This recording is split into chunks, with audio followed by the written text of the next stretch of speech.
This is Cheyenne Valentine, back today again for a new episode. In this episode, I want to talk about my experience working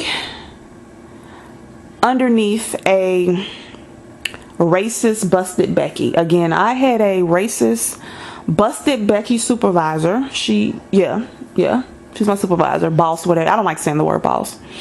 And before I get into this story, I just want to say that I was born and raised in Chicago, which is not very integrated, and so at the time I did not have a reference point to deal with the situation. I knew that some, and I mean some, non-black people were racist towards blacks, but I didn't have a reference point. I never had to deal with non-black people like that. When this incident happened, this did not happen in my hometown of Chicago. This happened in another city. I've lived in about 4 different cities.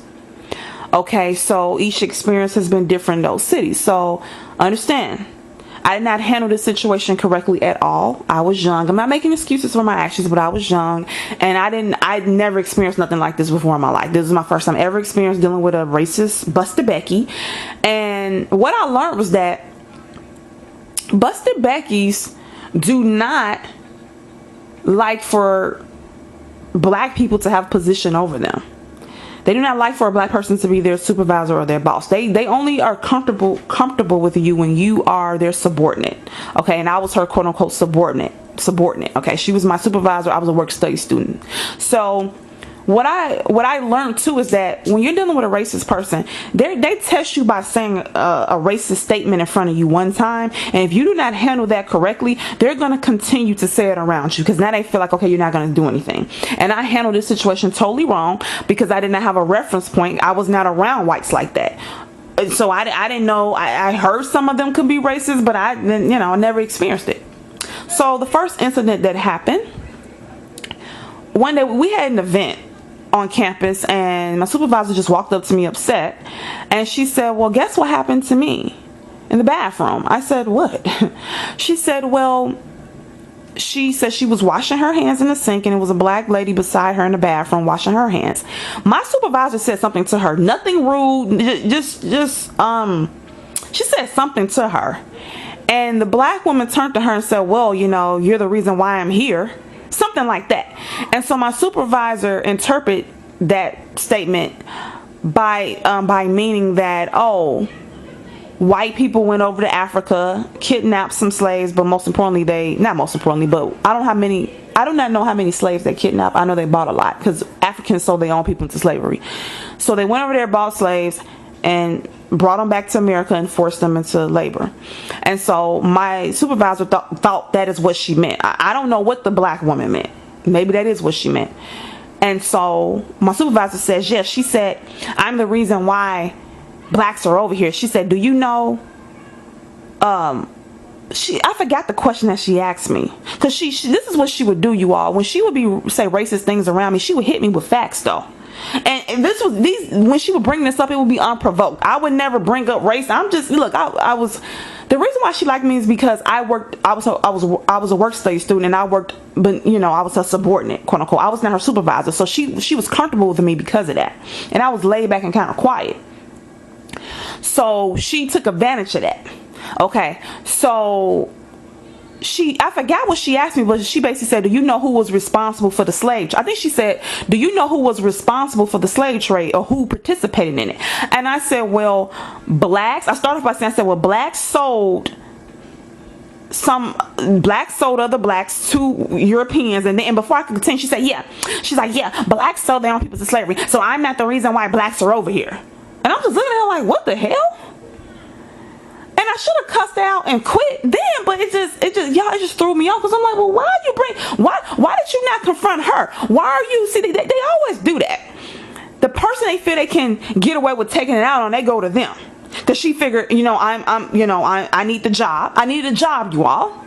And so she figured I wasn't going to say anything, and I didn't say anything because I just was stunned. But the person who said it to her in the bathroom, my thing is, why did she not say that to her?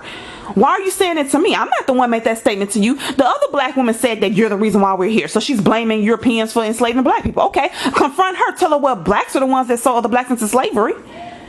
Why are you saying it to me? So first strike that I did not handle correctly. So next thing that happened, and this right here, y'all, this was the worst of the worst right here. I tell you, oh my God. So it was a white guy that used to come into the office and say, you know, just speak to me and her. Nice guy, he seemed okay. So one day he was in the office, and so my desk, I shared an office with her, and she was sitting at her desk, I was at my desk, and he was, okay, she was at her desk, he was at her desk in front of her, sitting at her desk. Am I saying this right? She was at her desk, and he was at her desk talking to her. Okay, whatever. And I was standing up behind her doing something. So him and her was talking, and they were talking about the hometowns that they grew up in. And she grew up in a small town, and she said, and she said to him, just out of nowhere, she said, do you know what's on, how can I say this? Okay. She basically said that, she said my town had a rule in and she said the year 1725 or whatever. She said it's in the town's records. One of my town's laws, I think that's what she said, it's in a law book in my town. And then she said the year. She said they had a rule back then, I forgot what it was called, where if a black person was outside after midnight or after dark, they could get they were allowed to kill them. I'm paraphrasing, but she said in a more condensed way. And so I'm repeat this again. Why I'm standing in the room, I'm in the room, she knows I'm there. Her and this white guy are talking. They were not talking about racial issues, anything. She just blurts out to him that one of her town's law, it was a law that her town had that's still in the law book, that it was called something.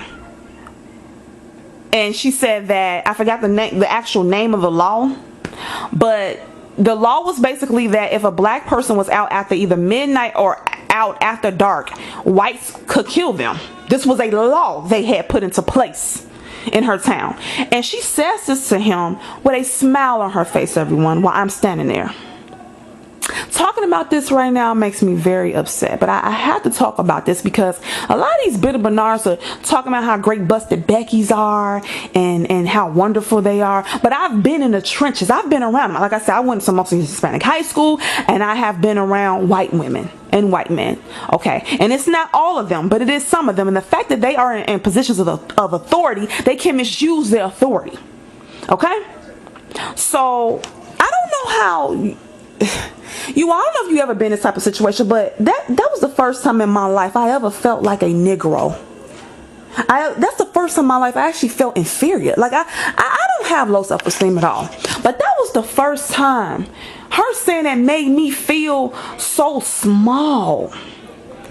I cannot, and you might say, well, you know, why would you feel like that? You do not understand. Being in a room, the only black person, and two white people are talking, and one is your supervisor, and brings up something so painful in front of you like that. Because I'm knowing that my ancestors, okay, and these are people that came before me, and other black people were tortured and brutalized and treated like, just treated like worse than a dog. And the fact that they could not even be outside in this small town after dark or after midnight. I could have sworn she said after dark, because the law had a name. So you all might know what I'm talking about. The law had a name, not after dark, or it was something. Darky after dark. It was I'm not even being funny. It was a name. It was a law. They had made it and they had made it the law. It was in the law books. They was allowed to kill blacks if the blacks were out after dark, either after midnight or after dark. Okay, so to hear that people of my race or any human being, but was treated like this and could not be outside after dark, and they was allowed, this was a law, this was legal for them to do this, kill a black person because they was outside after dark, after midnight.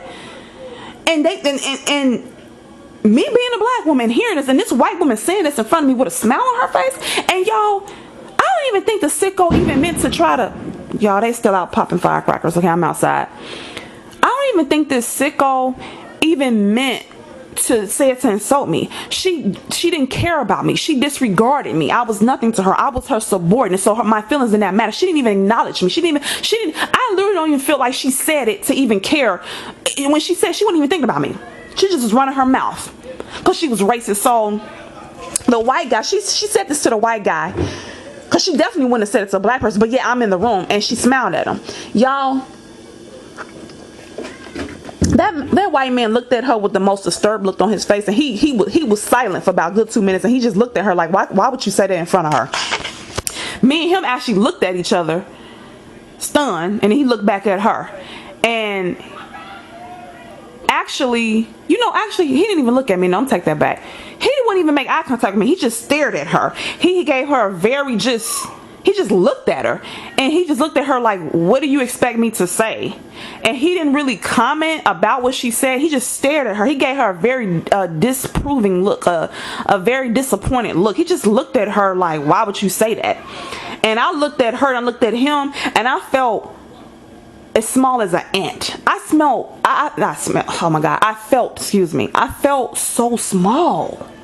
Like that's the first time I've heard black people talk about feeling small and feeling insecure and feeling like a Negro and feeling in fear, and I didn't really understand it because I grew up in an all black era. But in that moment, her saying that, y'all don't understand. I don't know if y'all been in this type of situation. I should have cussed her out and said, why would you ever say that in front of me? And why are you smiling talking about it? That's funny to you because you white? And you know people in your race was terrorizing people in my goddamn race, and you would say that shit in front of me? Excuse my language, I'm upset. And I should have walked out, and I should have reported her to HR. But I didn't do it. Because once again, not making excuses for myself, but I didn't have a reference point. I needed a job. I wasn't where I'm at now, y'all. I was young. Okay, I was real young. No excuse, but I didn't have, no one taught my parents, nobody taught me how to deal with racism. I grew up in an all black area. So I should have reported her to HR and cussed out and quit. Okay? But needing money and just not knowing how to deal with the situation, I didn't do anything. So, yeah, you think her racism stopped with me and her saying things around me? No, it didn't. So we got to talking one day, and she said she came from a small town. She said the first time she was around a black girl was in high school, and she didn't even, she never had been around black people. And so that's when I realized that, okay, and you've never been around black, so what? Now, when you are around them, then, you act this way towards them. I didn't understand that. So she would be shocked when I would listen to certain music. I knew certain songs that were considered white songs, and she was like, oh, you know those songs? And she would be stunned. She was real racist. So let's get to the part that gets even juicier. So she was she was my supervisor, but I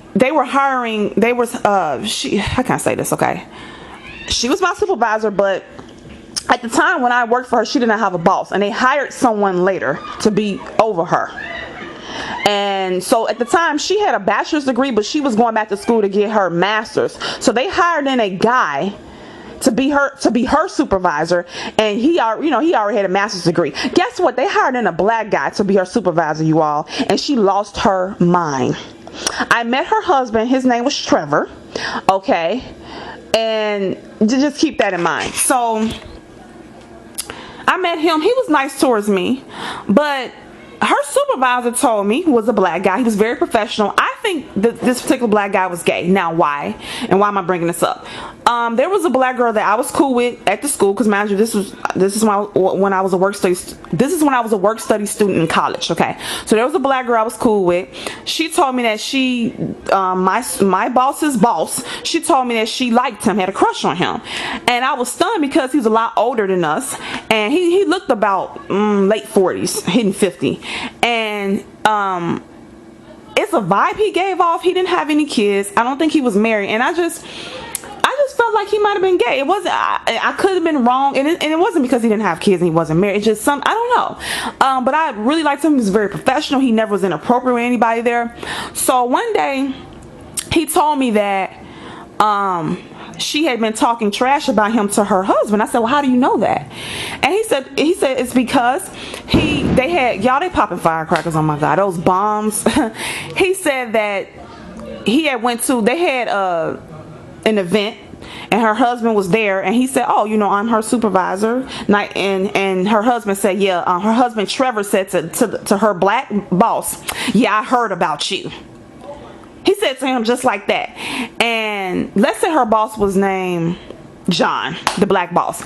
And John said, yeah, Trevor said to him, I heard about you. And he said, oh, you did. And so John was saying to me, he said, oh, she's been talking trash about me to her husband. He said, I'm gonna get her. So things escalated, and one day he calls into his office and he says, she's trying to get me fired.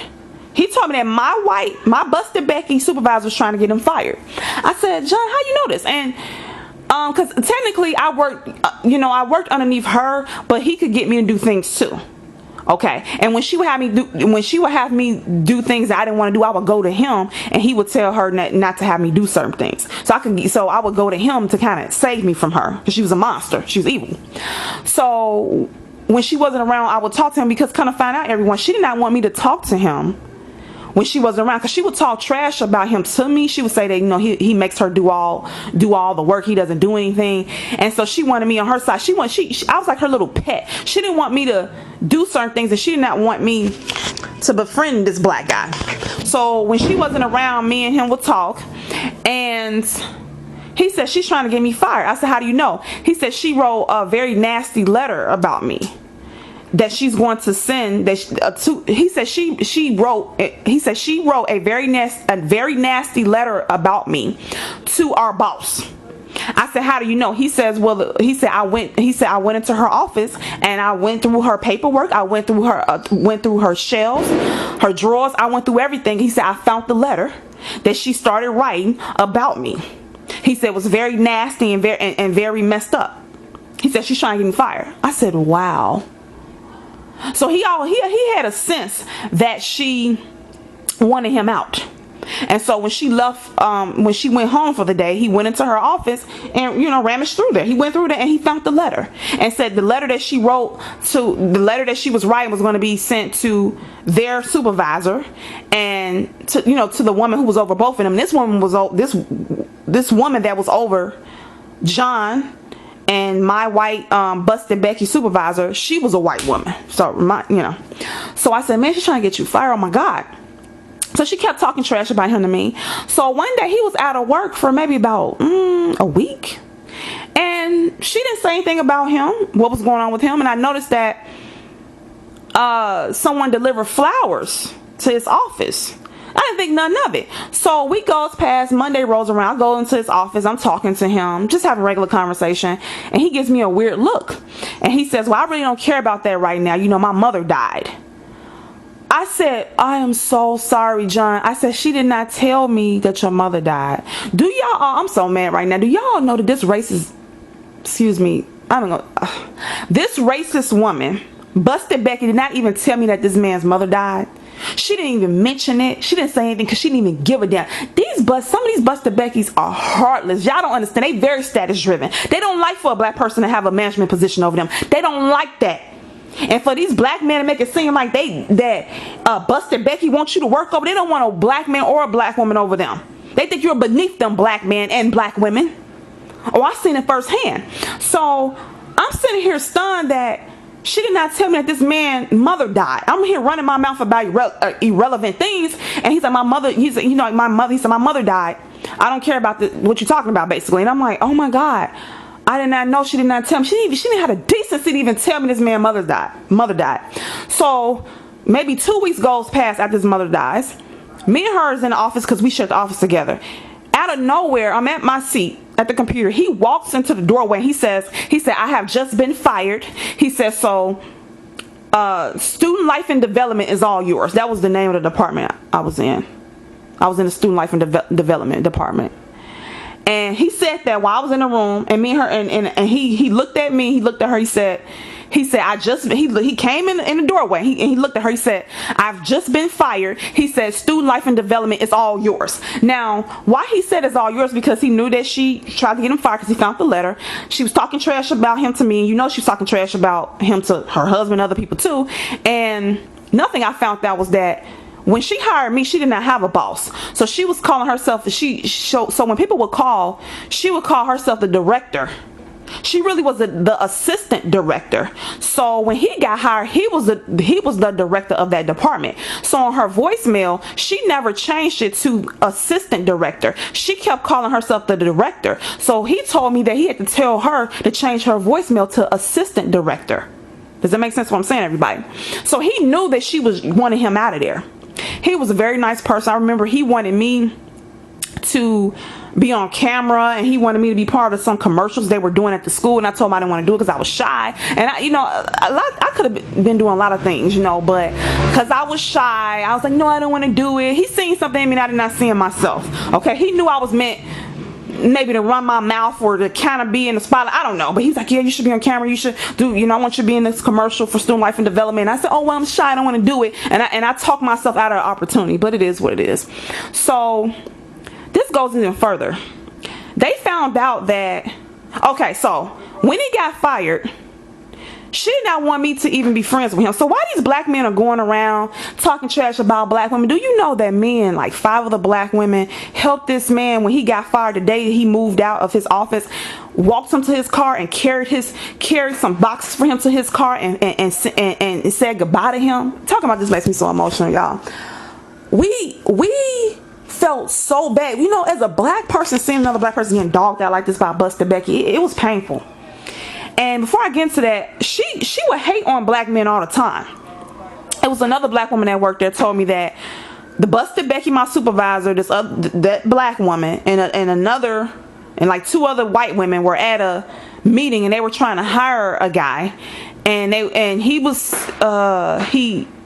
came for the interview. My supervisor was there quizzing him with questions. He left, and they were looking over his resume to decide should they hire him. And my Busted Becky supervisor said, well, look, his resume has a typo. Look, it doesn't, he forgot the space right here. That's how she was. She was a very petty, evil woman. She'll nitpick on little things. She hates to be wrong. And the black lady told me, she said, okay, she said, he was a handsome young man, well spoken, very professional, and she said she just had to find a flaw in him. This white woman combed through his resume just to find one error so he couldn't get that job. All right, but they want to go around and say how white women are down for them and how they best interest is at heart. Now I know who's down for black. I know who's down for black men, black women, and black women. But you see who's not down for you. They ain't down for us though. So the day that he actually packed his stuff and left, me, 5 of the black women went to his office and was waiting on him to get his stuff together. Do y'all know my Busted Becky supervisor came into the doorway and folded her arms and just stared at me? I wouldn't even look at her. I was facing his desk, so I could only see her from my side vision, and she was in a doorway facing me, and she stood in that doorway for 5 minutes. No, about 2 good minutes, had her arms folded and just stared me down. I wouldn't even look at her. She did not want me helping him. She did not even want me to talk to him. She did not even want me to say goodbye to the man. Y'all understand how sick this is? I'm not, even though I didn't handle her correctly at all. I wasn't cooning. I just did not know how to handle it. Like, I would go to him and tell him stuff she was doing. Me, him, another black woman discussed me trying to get another work study position, and he said, we need to get you another one so she can, you won't have to be mistreated by her. I went to him and told him the stuff that she was doing. So I should have went to HR, but I didn't handle it correctly.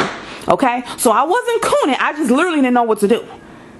Okay, and I went to him because I felt comfortable going to him. He was her supervisor, so I said, okay, she got a black male supervisor. Maybe he can help me because she something ain't right with her. I should have just quit and cussed her out. I should have quit and cussed her out, but I didn't.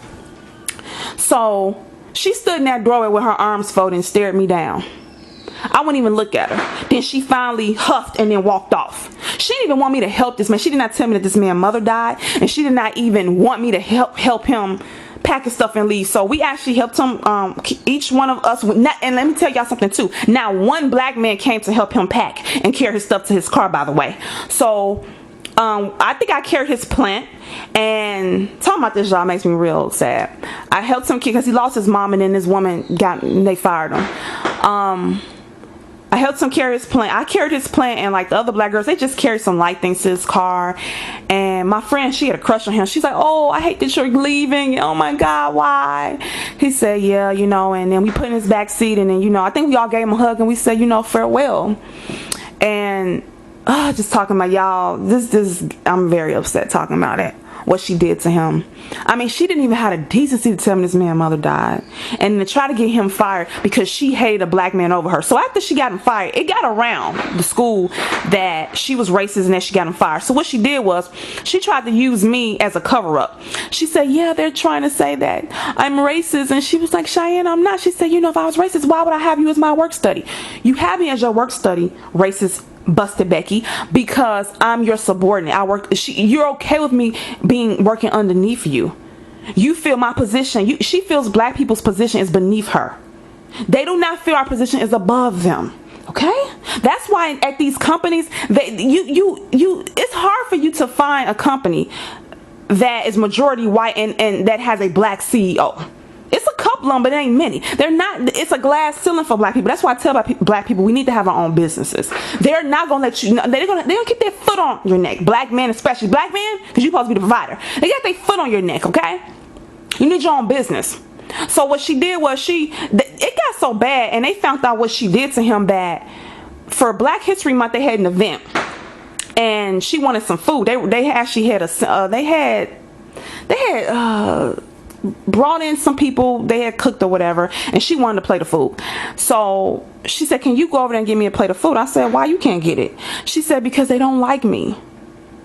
They think I'm racist. She said, they don't like me. And I said, fine, I'll go get it. I went and got it.